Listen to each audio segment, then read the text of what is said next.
은퇴 후 30년을 어디서 어떻게 보내야 할까요? 많은 사람들이 저 푸른 초원 위의 그림 같은 집을 짓고 살고 싶어 합니다. 도시 직장인 상당수가 시골에 가서 전원 생활을 하고 싶다고 하는데요. 실제로 귀농 인구는 매년 꾸준히 늘어나고 있습니다. 시골살이의 장점은 우선 시골에서 누릴 수 있는 다양한 자연의 혜택을 들 수 있다. 신선한 공기, 맑은 물, 산천 초목 등이다. 경제적으로도 유리하다. 주거비가 파격적으로 적게 들고 기타 경비도 크게 줄일 수 있다. 작은 텃밭이라도 가꾸면 반자급자족도 가능하다. 가장 큰 장점은 나 자신이 내 삶의 주인이 될 수 있다는 점이다. 그러나 귀농 멘토들은 자기 철학이 없으면 결국 도시로 돌아가게 된다고 합니다.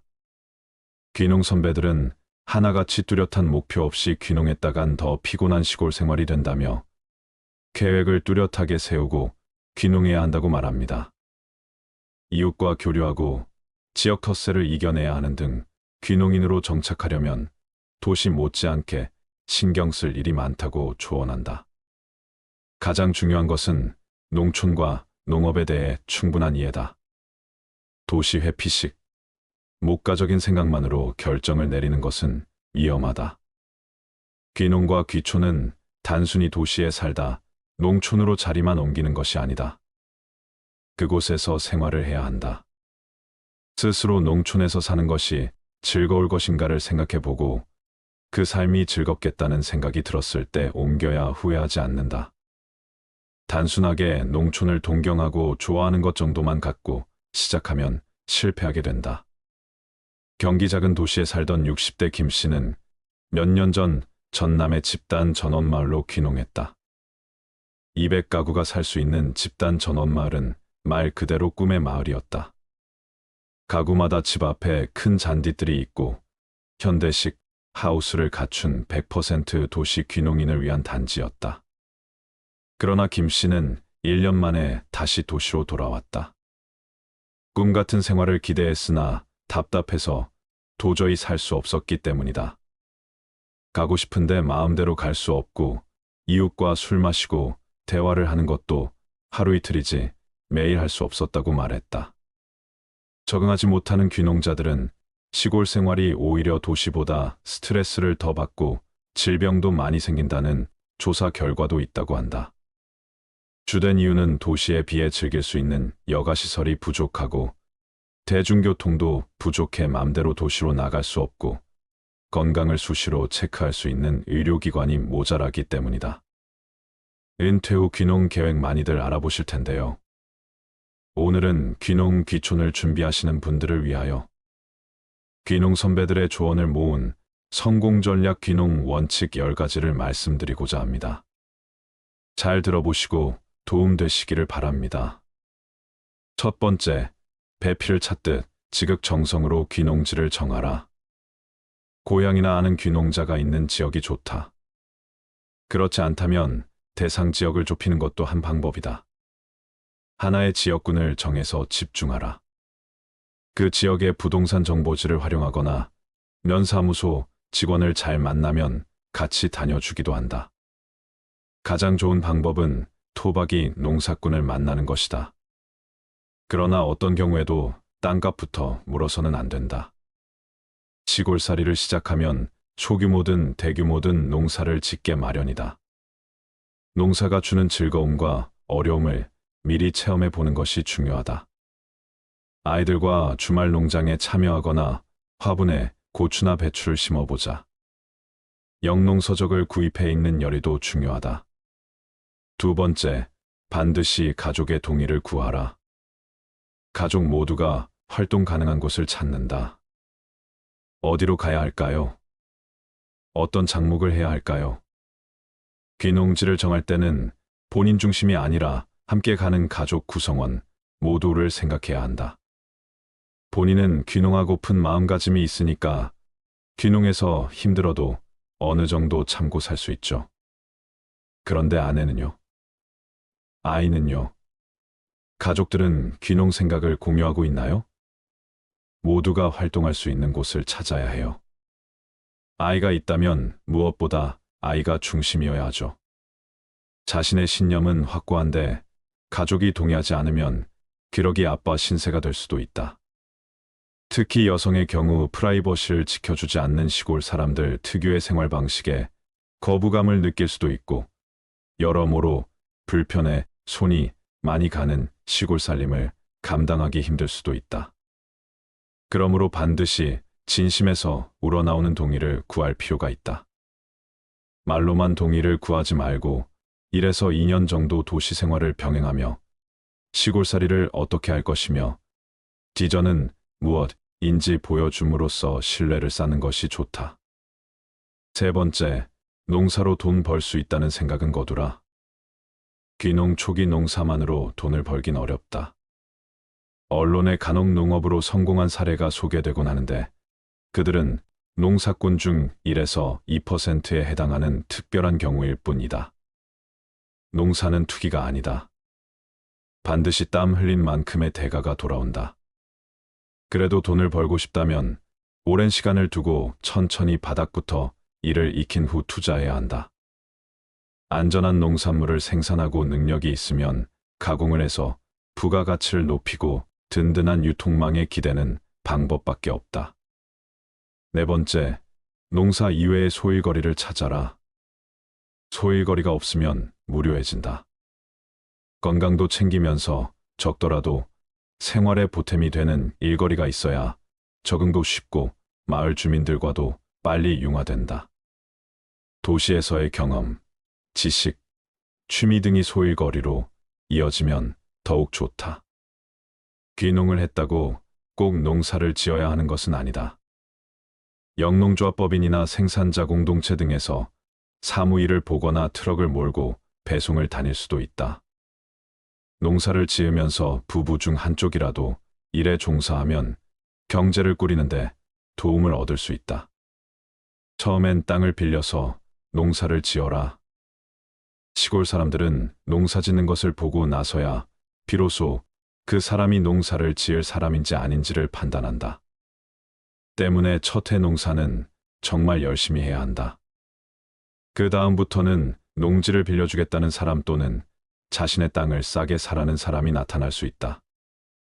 또 일단 정착해서 농사꾼이 되면 도시인이 땅을 사는 것보다 훨씬 싸게 구입할 수 있다. 다섯 번째, 욕심은 금물. 작게 시작하라. 텃밭 가꾸기든 농사든 크게 시작하기보다는 작게 시작해서 늘려가는 게 좋다. 집 짓는 것도 마찬가지다. 집이 크면 집에 매여 살게 된다. 처음부터 과도한 욕심, 지나친 투자는 금물이다. 대대로 농사를 지어온 농민도 농업으로 큰 돈을 버는 사람은 드물다. 멘토들은 시작부터 큰 돈 들이는 건 신중해야 한다고 했다. 농사는 지을수록 일머리가 생겨요. 농사 모르는 초보가 은행 자금이나 정책 자금을 몇억 원씩 빌려 투자하면 큰일 나죠. 망치는 순간 그대로 빚이거든요. 여섯 번째, 올인하지 마라. 평생 시골에 살겠다거나 시골에 뼈를 묻겠다는 생각으로 시골 생활의 모든 것을 올인하는 사람일수록 실패할 가능성이 높다. 처음부터 욕심을 낼수록 집과 땅이 커지게 돼 나중에 되돌리기도 어렵다. 덩치가 커지면 나중에 되팔기도 어렵다. 일곱 번째, 이웃 주민과의 관계를 돈독히 하라.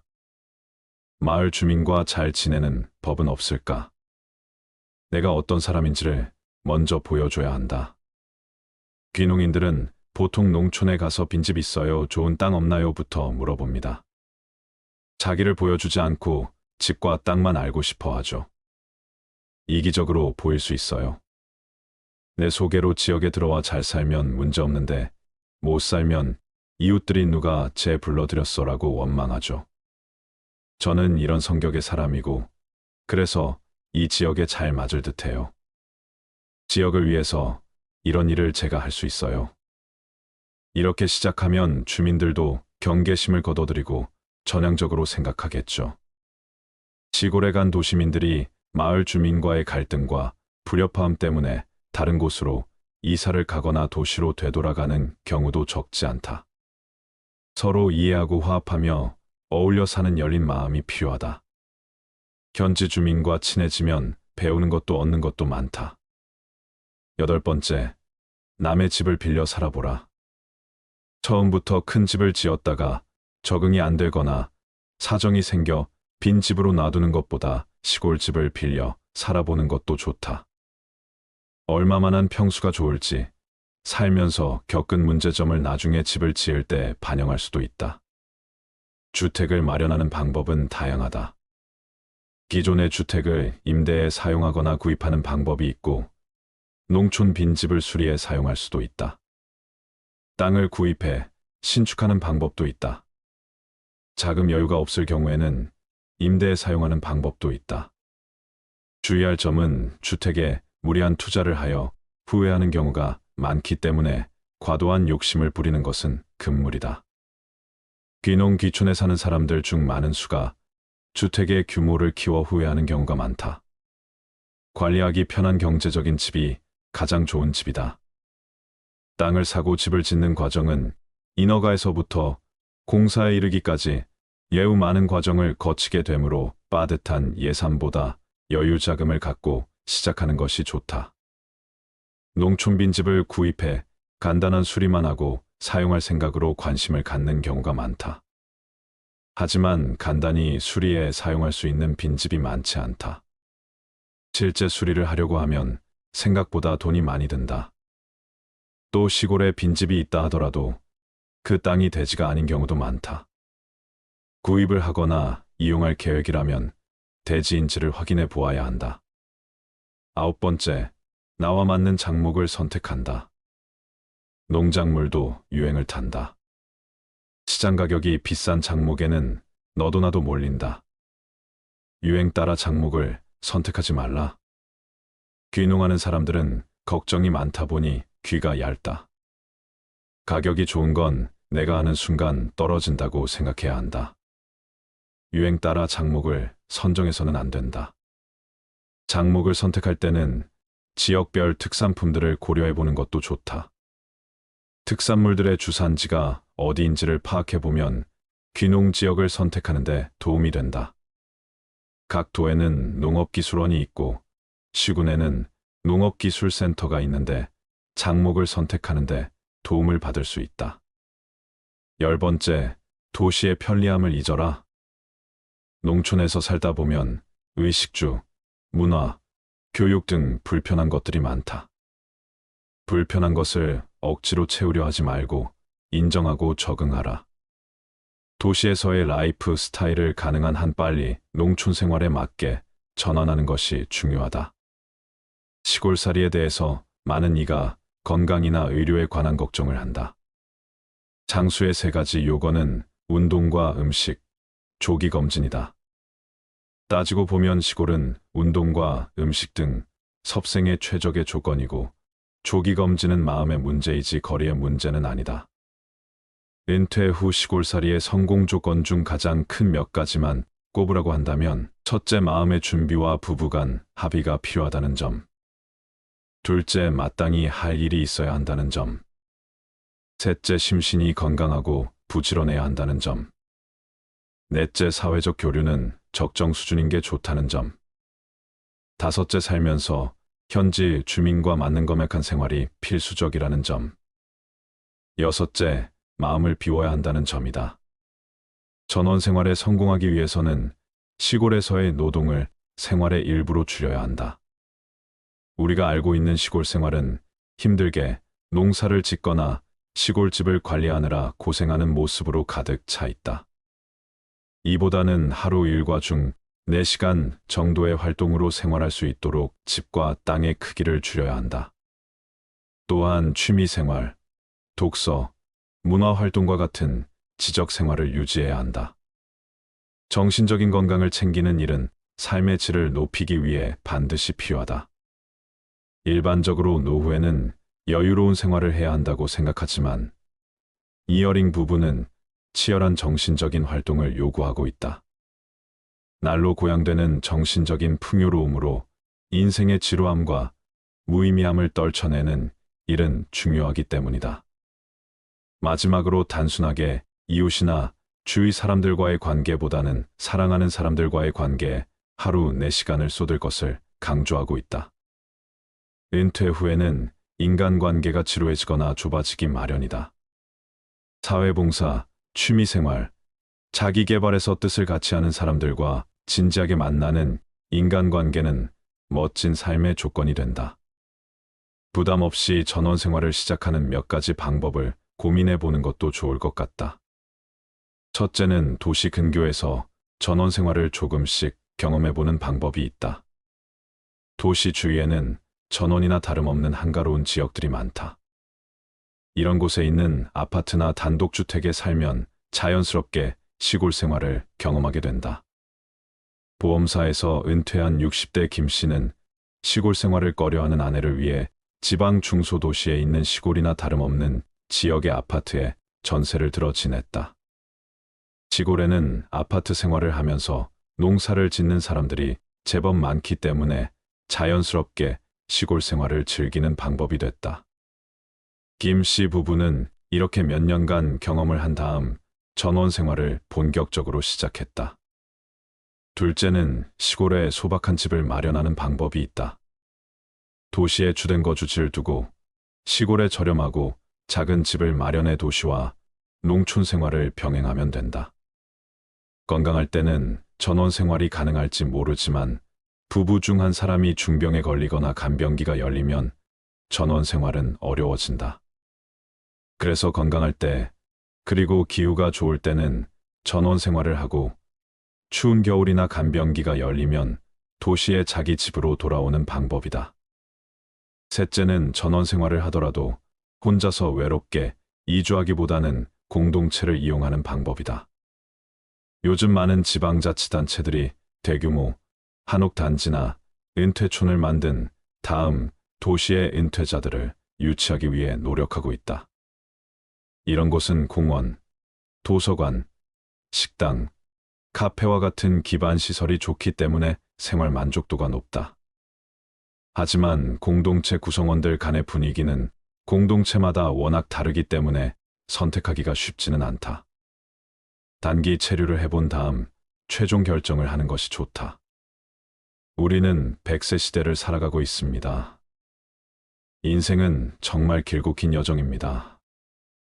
그러나 인생 100년 시대라고는 하나 건강 수명은 고작 70대 중반이라고 합니다.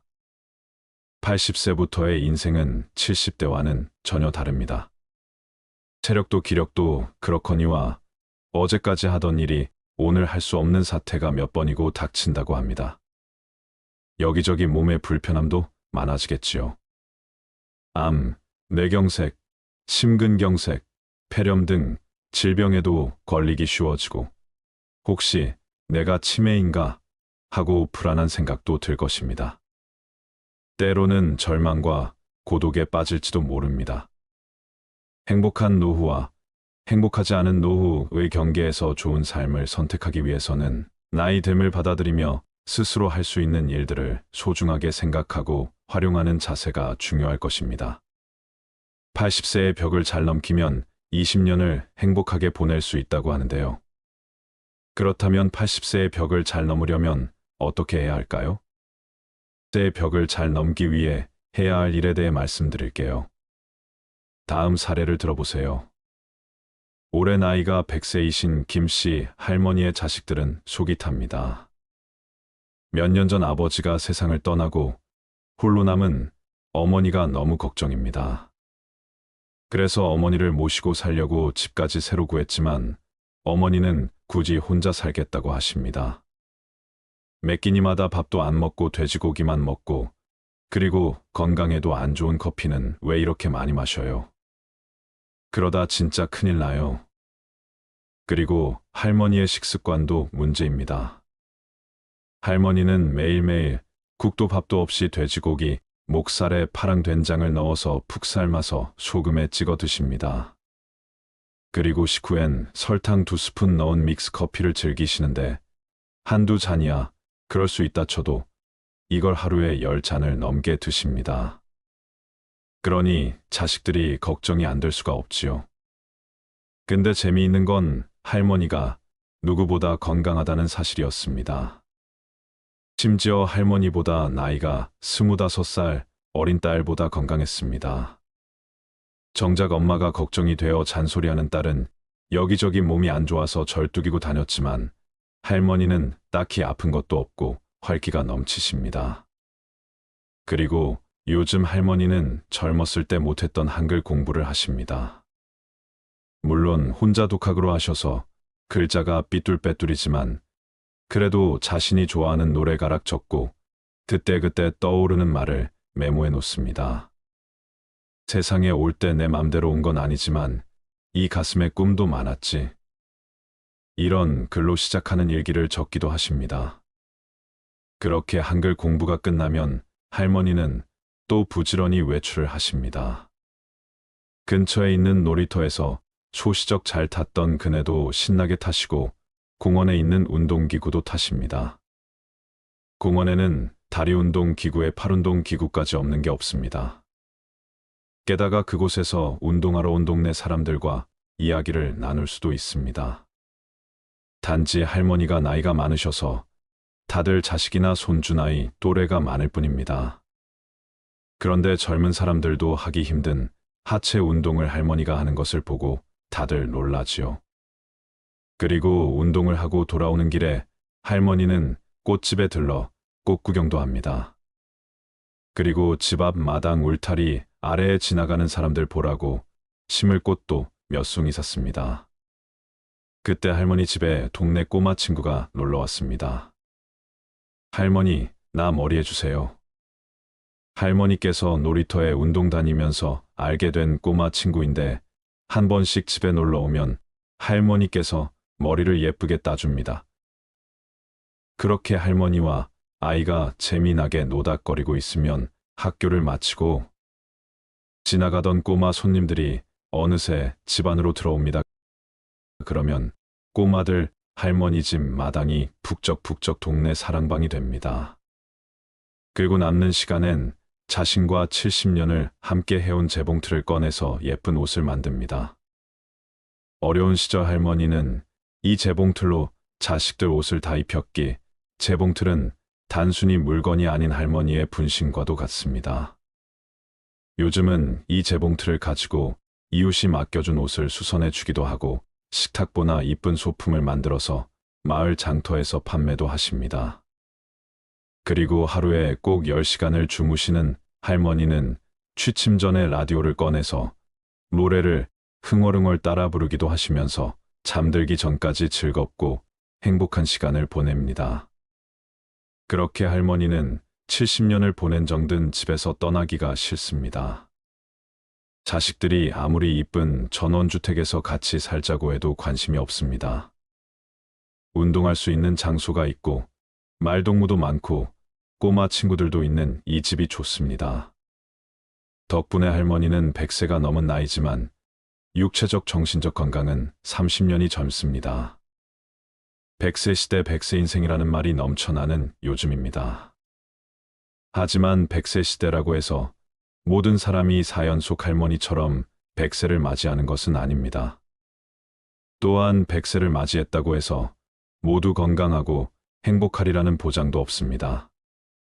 꽃은 봄마다 화려하게 온몸으로 사랑을 피워내지만 우리는 나이가 들수록 매년 쓸쓸하게 시들어만 갑니다. 그렇다면 사연 속 김씨 할머니는 어떻게 100세에 저런 정정함을 유지할 수 있을까요? 어떻게 화사한 꽃으로 정정하게 피어 있을까요?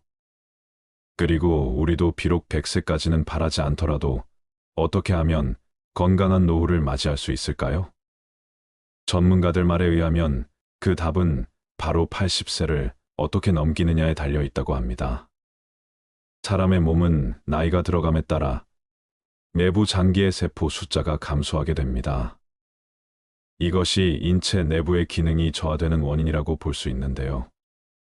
세포의 수가 감소하고 그 움직임도 예전만큼 활발하지 못한 것이죠. 의학적으로 의사들은 이것을 노화 현상이라고 부릅니다. 우리는 나이가 들어가면서 근육량과 체세포량이 줄어들지만 체내의 지방량은 늘어나게 됩니다. 그리고 성호르몬이 감소하여 골밀도가 저하되어 뼈도 쉽게 부러지며 연골에 문제가 생겨서 관절염이 생기기 시작합니다. 그러다 보니 걷고 뛰고 계단을 오르는 일상생활에 불편함이 생기지요. 그리고 감각에서 변화가 나타납니다. 감각은 보통 40대 이후부터 저하되기 시작하여 차츰 시력이 떨어지고 수정체가 혼탁해져 노인성 백내장이 발생합니다. 그리고 청력도 떨어져서 이명이 생기고 높은 주파수의 고음을 듣기 힘들어지며 후각과 미각도 감소하며 맛을 구별하는 능력이 줄어들게 됩니다. 할머니들께서 나이가 들었더니 간을 맞추기가 힘들다고 하시는 것도 인체가 나이 들어가면서 나타나는 노화 현상인 것이지요. 그리고 신경정신계에도 변화가 나타나는데 사람의 뇌는 40세 이후로 크기와 무게가 감소하게 됩니다. 그렇게 10년마다 5% 정도 감소하다가 70세 이후부터는 그 감소폭이 뚜렷해지기 시작합니다. 그래서 80세에는 전체적인 신체 기능이 급격하게 떨어지게 되는데 그 폭이 중년에 비해서 적게는 30%, 많게는 40% 육박한다는 것입니다. 그런데 문제는 세포 재생력, 즉 신체 회복력도 같이 떨어진다는 것인데요. 그나마 60대, 70대까지 해도 몸을 관리하면 시간은 걸려도 회복이 된다고 하는데 80세부터 회복하기가 불가능에 가까울 정도로 힘들다고 합니다. 그렇다면 여기서 우리의 몸에 노화가 진행되면서 실감하게 되는 몸의 변화로는 어떠한 것들이 있을까요? 첫 번째, 40대부터 60cm 거리의 사물이 흐려진다. 40대는 아직 노안이 오기 이른 시기처럼 생각할 수 있지만 사실 40대 초반은 노안이 시작되는 시점이라고 합니다. 이 시기에 접어들면 음식점 메뉴판이 읽기 어려워지는 사람도 있고 스마트폰 글씨가 또렷하게 보이지 않는 사람도 있다고 합니다. 이처럼 노안이 시작되면서 가까운 거리에 있는 사물이나 글씨의 선명도가 떨어지기 시작합니다. 두 번째, 제산제 섭취 빈도가 높아진다. 제산제는 위속산을 중화하며 위산 역류로 속쓰림이 있을 때 먹는 약입니다. 나이가 들면 식사를 할 때 음식물이 위로 올라오는 경우가 잦아집니다. 그러니 제산제 섭취 빈도가 높아질 수밖에 없다는 것입니다. 세 번째, 관절 통증은 노화의 일부다. 나이가 든다고 해서 모든 사람이 관절염 증상을 보이는 건 아닙니다. 하지만 나이를 먹으면서 관절염이 생길 확률이 높아지는 것은 사실이죠. 우리나라 65세 인구의 절반가량이 관절염을 앓고 있는데 이들의 증상은 대체로 골관절염이라고 합니다. 나이를 먹으면 뼈를 보호하는 조직이 닳기 시작하여 관절염의 위험률이 높아지는데요. 조직이 전부 사라지게 되면 뼈끼리 마찰을 해서 통증도 심해집니다. 네 번째, 키가 줄어든다. 남성은 30세에서 70세 사이에 대략 2.5cm 정도의 키가 줄고 여성은 5cm까지 줄어든다고 합니다. 그러다 80대가 되면 키가 더 줄어드는데 이는 관절 사이에 연골이 손상을 입고 척추를 누르기 때문입니다. 또한 근육이 약해지고 골밀도가 낮아지는 것도 키가 줄어드는 원인일 수 있습니다. 여섯 번째, 변비에 잘 걸린다. 나이가 들면 식습관이 바뀌고 신체 활동량이 줄어들거나 특정한 약물 복용 또는 건강상 문제가 생기면서 변비가 일어나기 쉬운 몸이 됩니다. 식이섬유가 풍부한 음식을 먹고 활동량을 늘리면 개선될 여지가 충분히 있습니다. 일곱 번째, 낯선 부위에 털이 난다.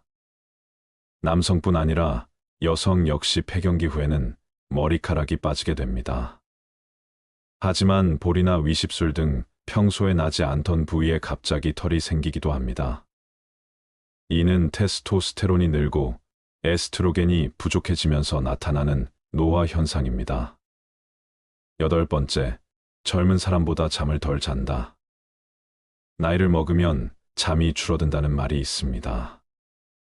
그리고 실제로 젊은 사람들에 비해 나이 든 사람은 실질적으로 새벽 잠이 없는 것처럼 보이기도 하지요. 하지만 이것은 건강 상태가 나쁘거나 수면을 방해하는 스트레스 또는 약물 부작용으로 일어나는 현상일 수 있습니다.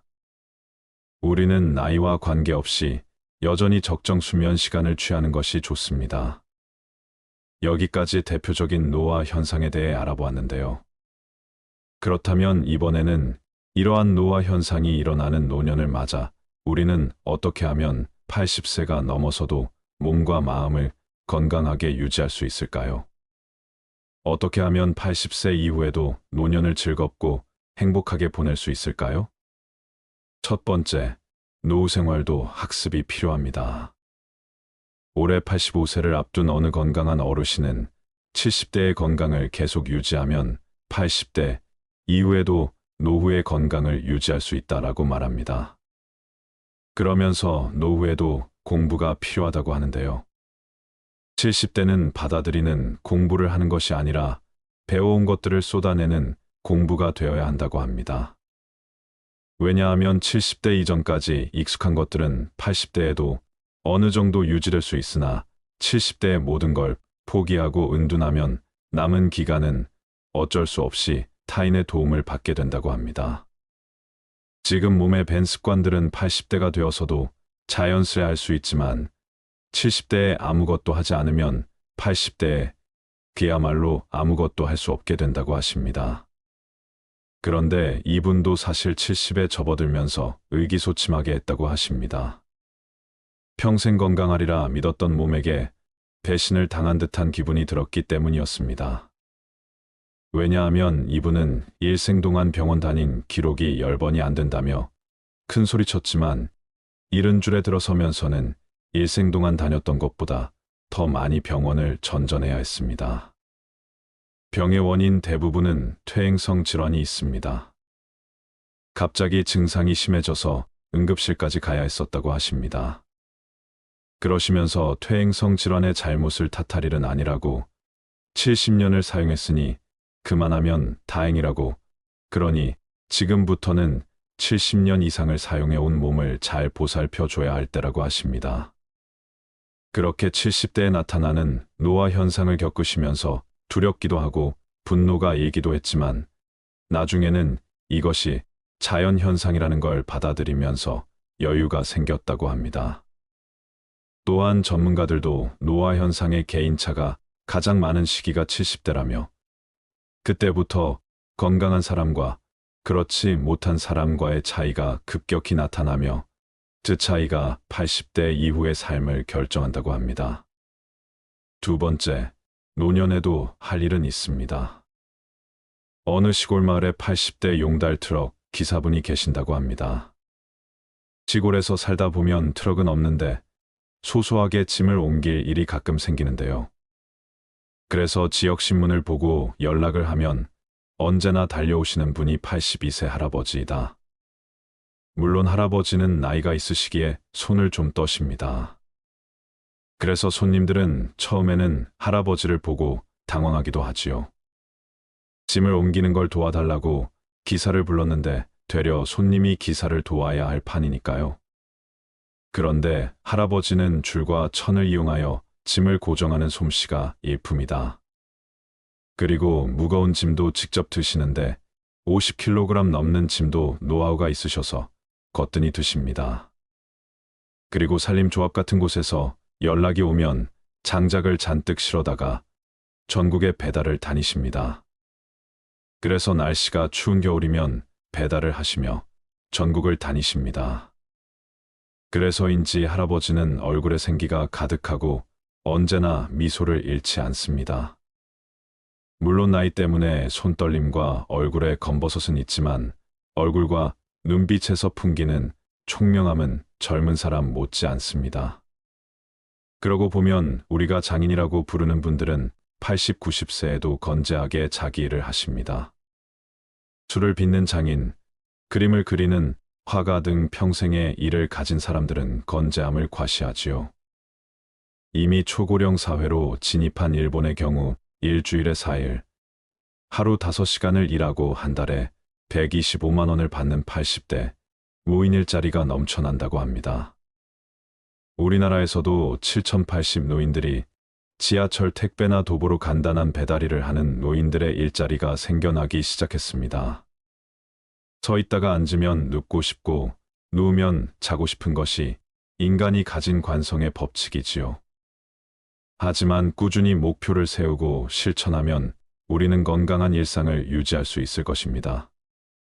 그래서 비단 먹고 살기 위해서가 아니라 인간다운 삶을 계속 영유하기 위해서 우리에게 은퇴란 없어야 하는 것은 아니는지요. 세 번째, 늙는다는 착각에서 벗어나세요. 할머니 자매가 한 집에서 같이 사는 집이 있습니다. 그런데 두 분 중 7살 연상인 언니가 훨씬 더 젊어 보였습니다. 심지어 언니는 7살이 많은데도 자전거를 탈 정도로 건강했고 반면 7살이나 어린 동생분은 기운이 없어 늘 집에 누워 계셨습니다. 저는 어째서 이런 차이가 생기는 것일까?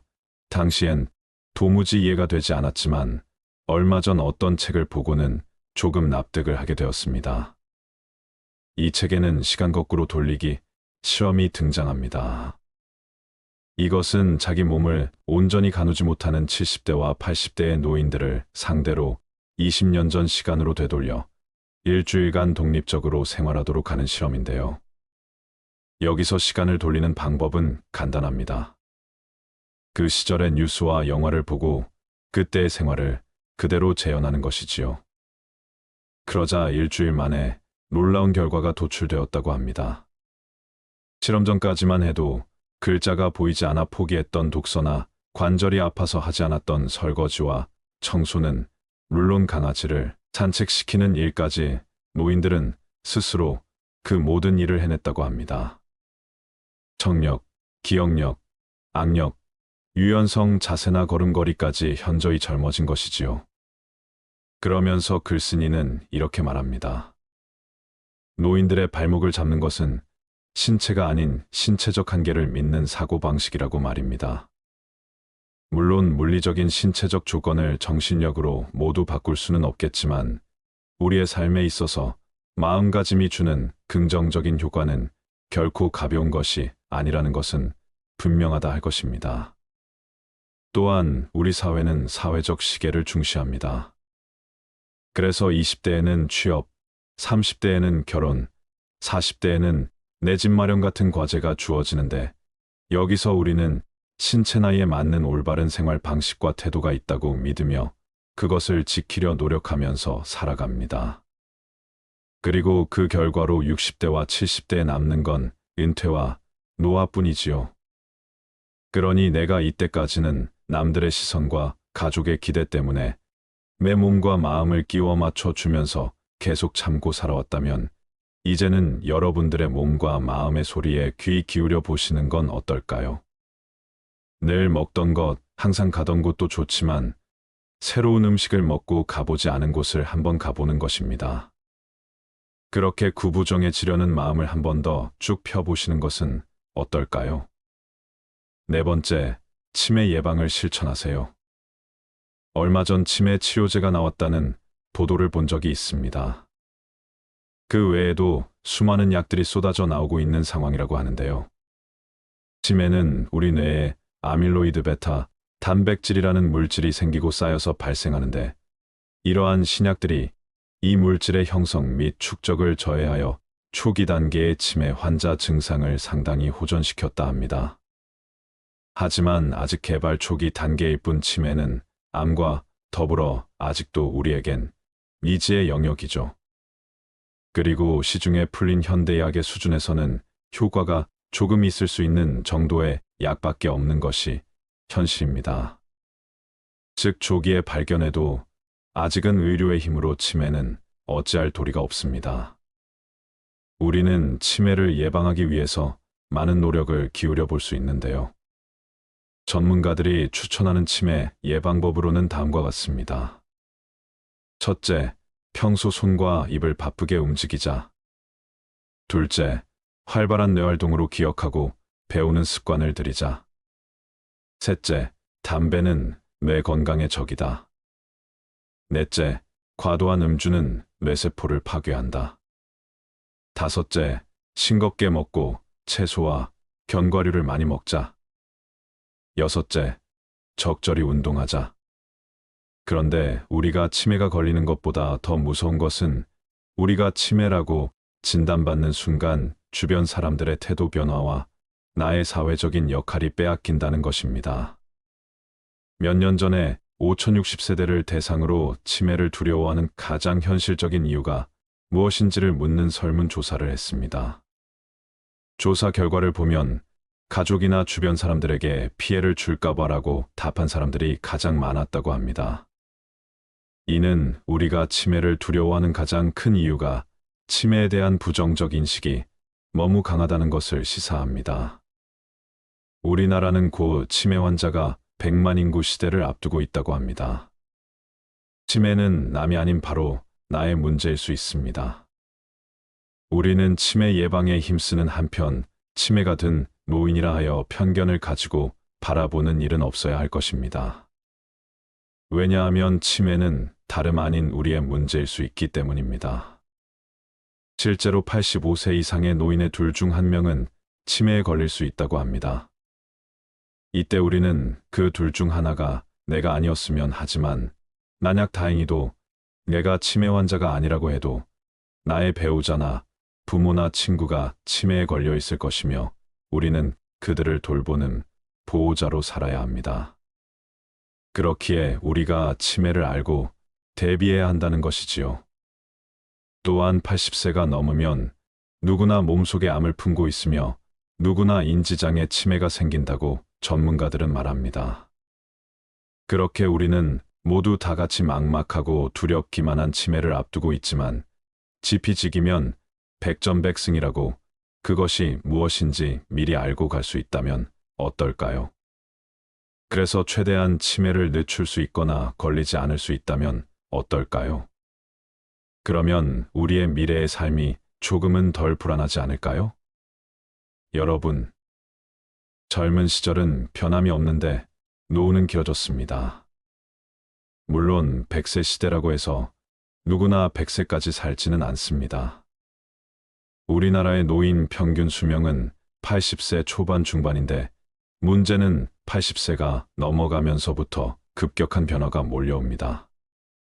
80세가 넘어서면 힘이 빠져 물건조차 잘 들지 못하고 순식간에 생로병사의 거대한 벽이 덮쳐올 것입니다. 뒤늦게 후회를 해보지만 우리 몸은 관리를 해도 좀처럼 회복이 되지 않습니다. 따라서 80세 이전의 몸과 마음 관리는 너무나도 중요하지만 우리는 이 중요성에 대해 잘 알지 못합니다. 80세가 되기 전부터 관리를 못하면 노년의 생활은 말 그대로 지옥이 될 수도 있습니다. 미래는 누구도 알 수가 없습니다. 내일 어찌 될지를 모르는 것이지요. 그러나 모든 사람에게 공통적인 건 있습니다. 우리 모두가 결국은 죽는다는 사실입니다. 다만 죽음에 이를 때까지에는 두 갈래의 길이 있습니다. 마지막 순간 좋은 인생이었다. 고맙구나. 자족하면서 눈을 감을 수 있는 행복한 길과 회한의 눈물을 흘리는 불만족스러운 길입니다. 부디 후회하지 않는 길을 가시기 바랍니다. 100세 시대의 인생 후반전은 50세 이후입니다. 그렇다면 과연 노후는 언제부터일까요?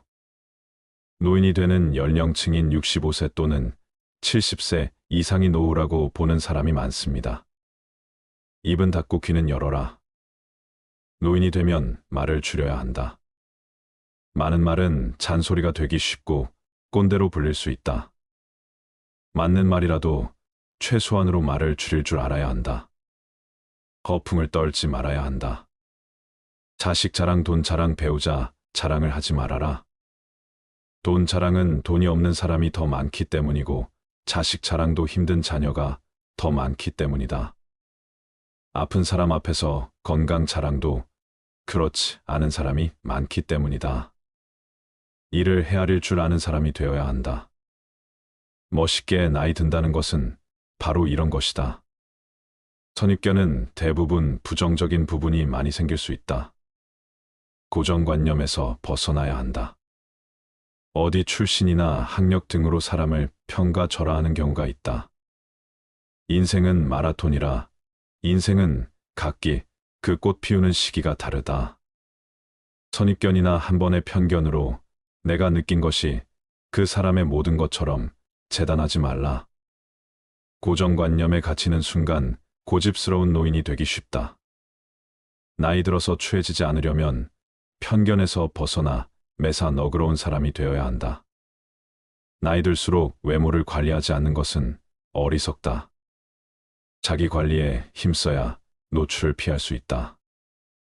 외모를 잘 관리해야 내적 아름다움까지도 외부로 잘 비춰진다. 겉모습이 노인에 가까울수록 감정의 노화가 더욱 빠르게 진행된다. 우울증 예방에도 외모 관리가 중요하다. 외모가 추하면 인생도 더욱 추해질 수 있다. 나이 들수록 외모가 중요한 이유를 깨달아야 한다. 현명하게 나이 드는 사람에게 필요한 만고 불변의 법칙이다. 아랫사람으로부터 무조건적인 존경을 받아야겠다고 생각하는 것만큼 어리석은 것은 없다. 요즘 우리 사회에서 노인은 어떤 의미인가? 노인이 젊은이를 꼭 가르쳐야 하는가? 양보하고 손해를 보며 살면 오히려 존경을 받는다. 남을 배려하는 게 우선이다. 남을 가르치려 하지 않아야 한다. 100세를 어떻게 살 것인가 생각해 보신 적이 있나요? 우리들이 잘 살고 번성하기 위해서는 선하고 참된 마음으로 서로 협력하며 도움을 주고 받아야 합니다. 사람이 살아가는 과정은 너나 없이 모두 힘이 들기 때문에 서로가 피해 끼치지 말고 마음 상하지 않도록 배려심과 진실한 도움을 주고 받아야 합니다. 세상을 살아가면서 상대가 없으면 내가 없어집니다. 만나는 모두를 소중하게 여기면서 상대를 인정하고 존경하고 좋아하면서 서로의 신뢰도를 높여가야 합니다. 내가 살려면 반드시 상대방이 필요한 것인데 자기 이익에만 집착하여 너는 필요 없고 나는 돈만 벌면 된다고 생각하는 사람은 사기꾼입니다. 상대가 그것을 알아차리고 나면 모두 등을 돌려버릴 것입니다. 돈보다 중요한 것은 사람입니다. 세상에는 잘난 사람, 못난 사람, 원만한 사람, 찌그러진 사람, 괴로운 사람, 행복한 사람이 뒤섞여 살고 있습니다. 인간 100세의 시대를 어떻게 살 것인가? 우리는 진지하게 고민해 봐야 합니다. 초년 0세에서 29세 중년은 30세에서 59세, 60세 이후가 노년이라고 합니다. 초중년은 기간이 일정하지만 60세 이후의 말년은 개인에 따라 늘어날 수도 있고 줄어들 수도 있습니다. 그래서 인생은 말년이 가장 중요합니다. 젊은 시절부터 준비를 잘해온 사람은 말년도 문제가 없지만 젊어서 허송세월을 보낸 사람은 말년을 가난과 질병 고독에 시달리는 노후의 재앙을 맞게 됩니다. 노후 생활은 돈과 건강만 가지고는 안 되며 정신적으로 안정되고 지혜로운 삶이어야 합니다. 나이 먹고 나서 젊은 시절을 뒤돌아보면 실수와 오류투성이지요. 그러나 모난 돌도 세월 따라 바다에 이르면 둥글둥글한 돌이 되듯이 젊은 시절 망나니가 늙으면 유순의 나이가 어른과 양반을 만드는 경우가 있습니다. 젊은 시절을 멋대로 살면 노인이 되고 나서 지난 시절 잘못 살아온 것을 후회하지만 이미 버스 떠나고 손들기 시계 헛수고가 됩니다. 노인들은 육신은 늙었지만 마음은 옛날 그대로여서 젊은 사람처럼 몸을 쓰다가 큰 탈을 당하기도 합니다. 그러나 곱게 나이든 노인은 나이가 많아질수록 값이 더 나갑니다. 그것은 긴 세월만큼 돌을 많이 닦았다는 의미 때문일 것입니다. 필리처상을 수상한 미국의 소설가 로말 메일러는 역사를 만드는 것은 사람들의 말이 아니라 사람들의 행동이라고 하였습니다. 오늘의 젊은이들은 노후를 대비한 자신의 생각과 계획을 행동으로 옮기는 지혜로운 사람이 되어야 합니다.